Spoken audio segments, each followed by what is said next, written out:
Israel के बीच भयानक युद्ध का माहौल बन गया है। तुर्की के राष्ट्रपति एर्दोगान ने धमकी दी है कि वो सीरिया के टुकड़े नहीं होने देंगे। सीरिया में एर्दोगान ने मिलिट्री ऑपरेशन की चेतावनी दे डाली है। वहीं ट्रंप के गाजा शांति समझौते पर बारूदी टकराव शुरू हो गया है। पाकिस्तान ने गाजा में अपनी सेना की तैनाती को लेकर जो ऐलान किया है उस पर पीएम नेतन्याहू भड़क गए हैं। देखिए।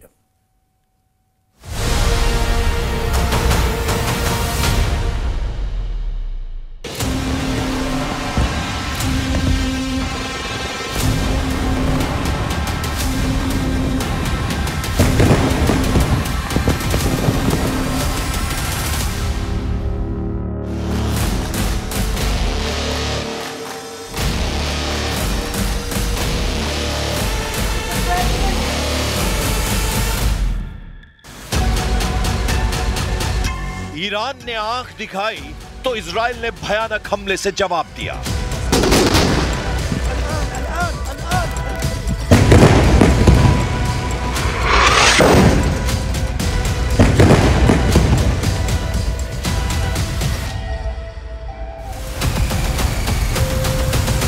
तुर्की ने ललकारा तो इजराइल ने सीरिया को दहला दिया।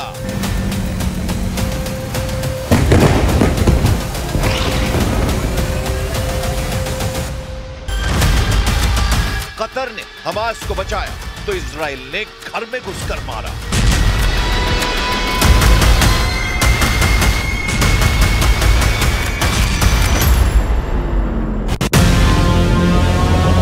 यमन में हूती ने जब भी हथियार उठाए इजराइल ने कुचल डाला।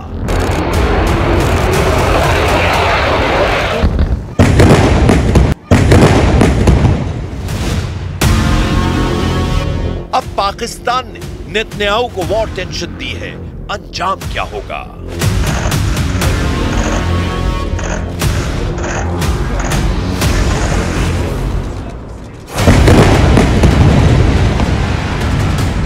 जिस युद्ध में ट्रंप की नहीं चल रही, जिस युद्ध में खाड़ी के ताकतवर देशों की कोई सुन नहीं रहा, जिस युद्ध में न्यूक्लियर पावर यूरोपीय देशों को भाव नहीं मिल रहा, उस युद्ध में पाकिस्तान जैसा देश खुद कूद पड़ा है। पाकिस्तान ने गजा युद्ध में आत्मघाती कदम उठा लिया है। पाकिस्तान के ऐलान से पीएम नेतन्याहू आग बबूला है।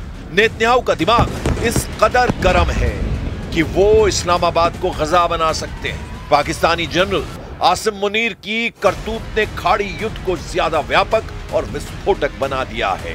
पूरी जानकारी बस थोड़ी देर में, लेकिन उससे पहले देखिए ट्रंप के पीस प्लान की धज्जियां कैसे उड़ाई जा रही हैं। समुद्र में जलता डच जहाज है ये। हमला बैलिस्टिक मिसाइल से हुआ है। हमला भयानक है। हमला हूती का है। यह हमला खामनेई के लड़ाका ग्रुप ने ट्रंप को चैलेंज देकर किया है। सुपर पावर अमेरिका की सिरदर्दी फिर से ईरान ने बढ़ा दी है। जिस डर से ट्रंप ने हमास को दिया अल्टीमेटम को घंटों से दिन में बदला, वो सच हो गया। खाड़ी में फिर से कई फ्रंट चलने लगे हैं। कहीं इजराइल बारूदी धमाके कर रहा है तो कहीं इजराइल के दुश्मन हमले तेज कर चुके हैं। समुद्र में हूती लड़ाकों ने भयानक तहलका मचा दिया है। ईरान के रॉकेटबाज कहे जाने वाले हूती फाइटर्स ने डच शिप को निशाना बनाया है।